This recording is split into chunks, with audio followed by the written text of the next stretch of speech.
हरि अनंत हरि कथा अनंता, कहहि सुनहि बहुविधि सब संता। रामायण की जितनी भी कहानियां हैं, जो भी छोटी छोटी घटनाएं हैं, उनसे हम जीवन जीने की कला सीख सकते हैं। एक घटना आती है पुल बांधने की, जहां पर प्रभु राम अपने छोटे भाई लखन और पूरी वानर सेना के साथ विशाल समुद्र के इस पार खड़े हैं। 3 दिन बीत गए, लेकिन समुद्र देव प्रकट नहीं हुए। हालांकि अगर हम लक्ष्मण जी की बात करें तो वो शुरुआत से ही समुद्र देव को मनाने के पक्ष में नहीं थे।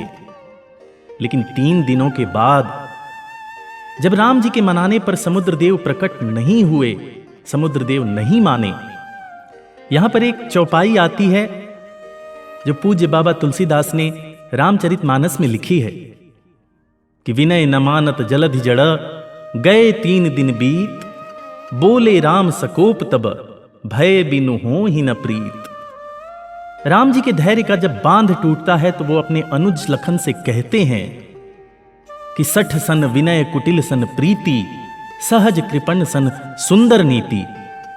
हे लखन, मूर्ख से विनय और कुटिल के साथ प्रीति कभी भी फलदायी नहीं होती है। समुद्र देव हमारी प्रार्थना को, हमारी विनम्रता को हमारी कमजोरी समझ रहे हैं, मगर वो भूल रहे हैं कि मेरे पास अग्नि बाण है और मैं अग्नि बाण का संधान करके समुद्र को पाताल तक सोख दूंगा। अस कही रघुपति चाप चढ़ावा, यह मत लक्ष्मण के मन भावा। संधा नेउ प्रभु विसिख कराला, उठी उदधि उर अंतर ज्वाला। जब श्री राम धनुष पर चाप चढ़ाते हैं तो लक्ष्मण जी प्रसन्न होते हैं कि अब आएगा ऊंट पहाड़ के नीचे। और हुआ भी ठीक वही। जैसे ही प्रभु राम ने बाण का संधान किया, समुद्र देव त्राहिमाम करते हुए प्रकट होते हैं और प्रभु राम से बाण न छोड़ने की विनती करते हैं।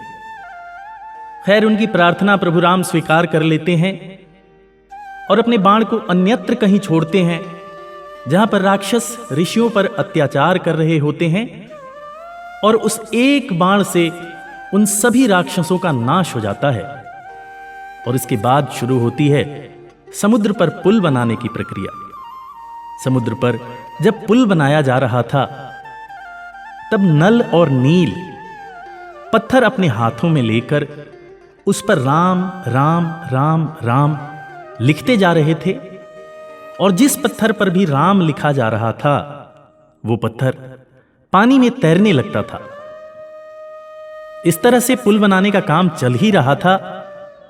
तभी पास में बैठे प्रभु राम भी सोचते हैं कि क्यों ना एक पत्थर मैं भी डालूं।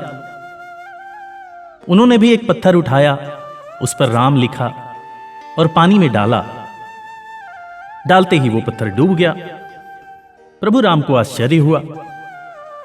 वो अगल बगल देखने लगे कि कहीं किसी ने देखा तो नहीं कि सारा काम मेरे नाम पे ही चल रहा है और मेरा खुद का नहीं तैरा। इसके बाद वो हनुमान जी को अपने पास बुलाते हैं और पूछते हैं कि हे हनुमान, मेरा नाम जिस पत्थर पर लिखकर नल और नील समुद्र में डाल रहे हैं, वो पत्थर तो तैर जा रहा है, लेकिन ये देखो, मैंने खुद एक पत्थर लिया, उस पर राम लिखा और जैसे ही उसको छोड़ा वो डूब गया। ये कैसी विडंबना है। तब हनुमान जी उनको समझाते हैं और कहते हैं कि हे प्रभु, आप समझे नहीं। पत्थरों पर आपका नाम लिखा है, इसलिए कोई और छोड़ रहा है तो वो पत्थर तैर जा रहे हैं। मगर आप ही बताएं हे करुणा निधान, कि आप जिसको छोड़ दें वो भला कैसे तैर सकता है। उसका तो डूबना निश्चित ही है। खैर, समुद्र पर पुल बना और पूरी वानर और भालुओं की सेना समुद्र पार करके लंका के समीप पहुंची तो यह खबर रावण के दरबार में भी पहुंचती है। गुप्तचर जाके रावण को बताते हैं कि महाराज, हम जिन्हें साधारण वानर और भालू समझ रहे थे, वो तो बहुत बड़े योद्धा निकले। उन लोगों ने समुद्र पर पुल बना लिया। और कमाल की बात यह है कि पानी के ऊपर पत्थर का पुल बना है, और जिस पत्थर पर भी राम लिखा जा रहा है वो पत्थर तैरने लग रहा है। रावण को यकीन नहीं हुआ, क्योंकि साधारणतया जब हम क्रोध में होते हैं, जब हम अहंकार में होते हैं, तो हमें अपने सामने दुनिया का हर इंसान बौना दिखाई पड़ता है। अपने सामने दुनिया का हर इंसान कमजोर दिखाई पड़ता है। अहंकारवश रावण बार बार अट्टहास लगाकर कहता था कि वो वनवासी मेरा क्या बिगाड़ लेंगे। मगर रावण भी घबराया। रावण ने सोचा कि चलो खबर की सच्चाई का पता लगाते हैं। रावण महल के अंदर जाता है और एक पत्थर उठाकर उस पर राम लिखकर वो खुद भी पानी में डालता है। उसके आश्चर्य का ठिकाना नहीं रहता है, क्योंकि पत्थर तैरने लगता है। पत्थर को तैरते देख रावण इस बात से हैरान हो जाता है कि पानी के ऊपर पत्थर भला तैर कैसे सकता है। उसकी हैरानी तो यह सोचकर और बढ़ जाती है, क्योंकि उसके खुद के हाथ से डाला हुआ पत्थर भी तैर रहा था। तब उसने अपनी रानी मंदोदरी से पूछा कि यह कैसे संभव है कि मेरे शत्रु के पास जो शक्ति है वही शक्ति मेरे पास भी है और मैं उससे अनजान हूं। तो मंदोदरी रावण को समझाती हैं कि हे स्वामी, यह आपकी शक्ति नहीं, यह उस नाम की शक्ति है जो आपने पत्थर पर लिखा था।